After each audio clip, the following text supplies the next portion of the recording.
सभी को जय मसीह की। आज का पवित्र वचन है यीशु 11 के लाजर की मृत्यु के बारे में। और इसी वीडियो में बताया जाएगा यीशु पुनरुत्थान और जीवन के बारे में। यदि आप इस वचन को पूरा जानना चाहते हो तो इस वीडियो को पूरा ध्यान से जरूर सुनना। प्रभु सभी को आशीष दे। तो आइए हम जानते हैं इन वचनों के द्वारा कि लाजर 4 दिन का मुर्दा था जो प्रभु के आशीष से जीवित हो गया था। तो आइए हम इसके बारे में पूरा वचन जानते हैं। तो इस वीडियो को पूरा ध्यान से जरूर सुनना। तो देखिए यहाँ वचन कहता है कि मरियम और उसकी बहन मार्था के गांव बैतनिय्याह का लाजर नामक एक मनुष्य बीमार था। यह वही मरियम थी जिसने प्रभु पर इत्र डालकर उसके पाँव को अपने बालों से पोंछा था। इसी का भाई लाजर बीमार था, अतः उसकी बहनों ने उसे कहला भेजा, हे प्रभु, देख, जिसे तू प्रीति रखता था वही बीमार है। यह सुनकर यीशु ने कहा, यह बीमारी मृत्यु की नहीं परंतु परमेश्वर की महिमा के लिए है, कि उसके द्वारा परमेश्वर की पुत्र की महिमा हो। यीशु मार्था और उसकी बहन और लाजर से प्रेम रखता था। फिर भी जब उसने सुना कि वह बीमार है तो जिस स्थान पर वह था वहाँ 2 दिन और ठहर गया। उसके बाद उसने चेलों से कहा, आओ हम फिर यहूदियों को चलें। चेलों ने उससे कहा, हे रब्बी, अभी तो यहूदी तुझ पर पथराव करना चाहते थे, और क्या तू फिर भी वहीं जाता है? यीशु ने उत्तर दिया, क्या दिन के 12 घंटे नहीं होते? यदि कोई दिन में चले तो ठोकर नहीं खाता, क्योंकि इस जगत का उजाला दिखता है। परंतु यदि कोई रात में चले तो ठोकर खाता है, क्योंकि उसमें प्रकाश नहीं। उसने यह बातें कह और इसके बाद उनसे कहने लगा, हमारा मित्र लाजर सो गया है, परंतु मैं उसे जगाने जाता हूँ। तब चेलों ने उससे कहा, हे प्रभु, यदि वह सो गया है तो स्वर हो जाएगा। यीशु ने तो उसकी मृत्यु के विषय में कहा था, परंतु वे समझे कि उसने नींद से सो जाने के विषय में कहा। तब यीशु ने उनसे साफ साफ कह दिया, लाजर मर गया है, और मैं तुम्हारे कारण आनंदित हूँ कि मैं वहाँ ना था, जिससे तुम विश्वास करो। परंतु अब आओ हम उसके पास चलें। तब थोमा ने, जो दिदमुस कहलाता था, अपने साथी चेलों से कहा, आओ हम भी उसके साथ मरने को चलें।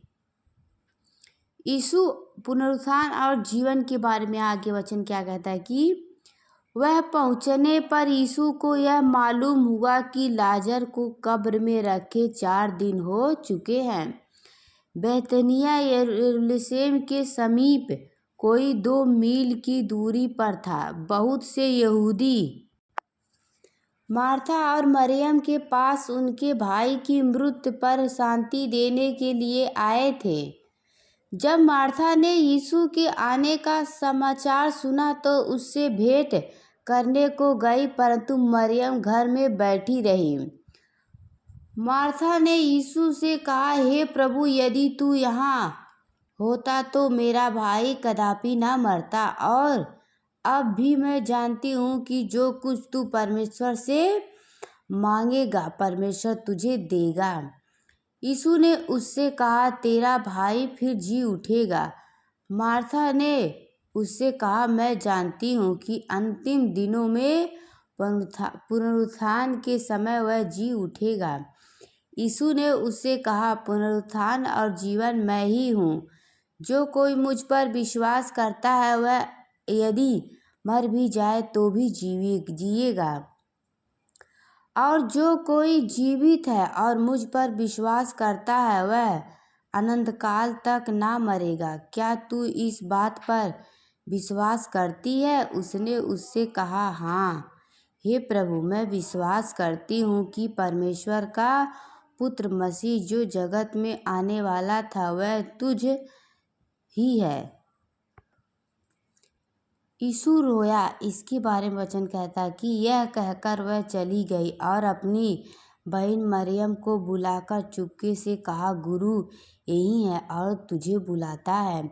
यह सुनते ही वह तुरंत उठकर उसके पास आई। यीशु अभी गांव में नहीं पहुंचा था, परंतु उसी स्थान में था जहां मार्था ने उससे भेंट की थी। तब जो यहूदी उसके साथ घर में थे और उसे शांति दे रहे थे, यह देखकर कि मरियम तुरंत उठ के बाहर गई है, यह समझे कि वह कब्र पर रोने को जाती है, तो उसके पीछे हो लिए। जब मरियम वह पहुंची जहां यीशु था, तो उसे देखते ही उसके पांव पर गिर पड़ी और कहा, हे प्रभु, यदि तू यहाँ होता तो मेरा भाई ना मरता। जब यीशु ने उसको और उन यहूदियों को जो उसके साथ आए थे रोते हुए देखा, तो आत्मा में बहुत ही उदास और व्याकुल हुआ और कहा, तुमने उसे कहाँ रखा है? उन्होंने उससे कहा, हे प्रभु, चलकर देख ले। यीशु रोया। तब यहूदी कहने लगे, देखो वह उससे कितना प्रेम रखता था। परंतु उनमें से कुछ ने कहा, क्या यह जिसने अंधे की आंखें खोली यह भी ना कर सका कि यह मनुष्य ना मरता? लाजर का जिलाया जाना। इसके बारे में वचन है। यीशु मन में फिर बहुत सी उदास होकर कब्र पर आया और वहाँ एक गुफा थी और एक पत्थर उस पर रखा था। यीशु ने कहा, पत्थर हटाओ। उस मरे हुए की बहन मार्था उससे कहने लगी, हे प्रभु, उसमें से अब तो दुर्गंध आती है, क्योंकि उसे मरे 4 दिन हो चुके हैं। यीशु ने उससे कहा, क्या मैंने तुझसे नहीं कहा था कि यदि तू विश्वास करेगी तो परमेश्वर की महिमा को देखेगी?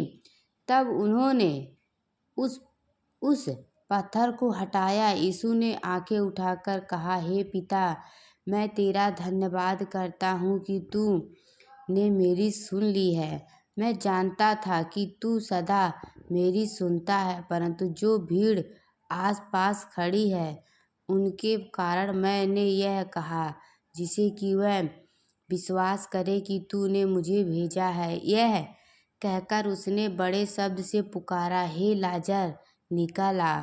जो मर गया था वह कफन से हाथ पांव बंधे हुए निकल आया और उसका मुंह अंगूछे से लिपटा हुआ था। यीशु ने उससे कहा, उसे खोल दो और जाने दो। हालेलुया। धन्यवाद प्रभु।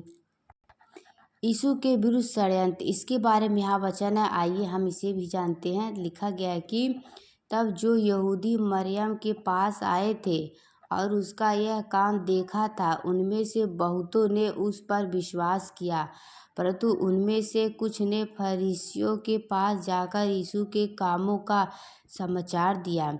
इस पर प्रधान याजकों और फरीसी ने महासभा बुलाई और कहा, हम कहते क्या है?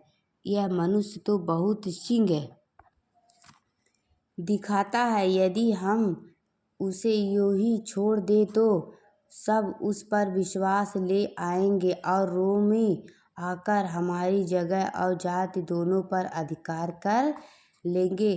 तब उनमें से कैफा नामक एक व्यक्ति ने, जो उस वर्ष का महायाजक था, उसने कहा, तुम कुछ भी नहीं जानते और ना यह समझते हो कि तुम्हारे लिए यह भला है कि हमारे लोगों के लिए एक मनुष्य मरे और सारी जाति नष्ट ना हो। यह बात उसने अपनी ओर से न कही, परंतु उस वर्ष का महायाजक होकर भविष्यवाणी की कि यीशु उस जाति के लिए मरेगा और न केवल उस जाति के लिए, वरन इसीलिए भी कि परमेश्वर की तितर बितर संतानों को एक एक दे, अतः उसी दिन से वह उसे मार डालने का षड्यंत्र रचने लगे।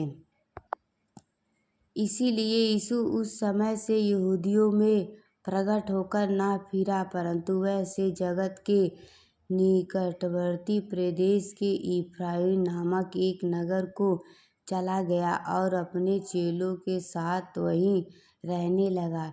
यहूदियों का फसह पर्व निकट था और बहुत से लोग फसह से पहले देहात से यरूशलेम को गए कि अपने आप को शुद्ध करें। अतः वे यीशु को ढूंढने लगे और मंदिर में खड़े होकर आपस में कहने लगे, तुम क्या सोचते हो, क्या वह पर्व में नहीं आएगा? प्रधान याजकों और फरीसी ने यह आदेश दे रखा था कि यदि कोई यह जाने कि यीशु कहाँ है तो बताए, ताकि वे उसे पकड़ सके। यह आमीन।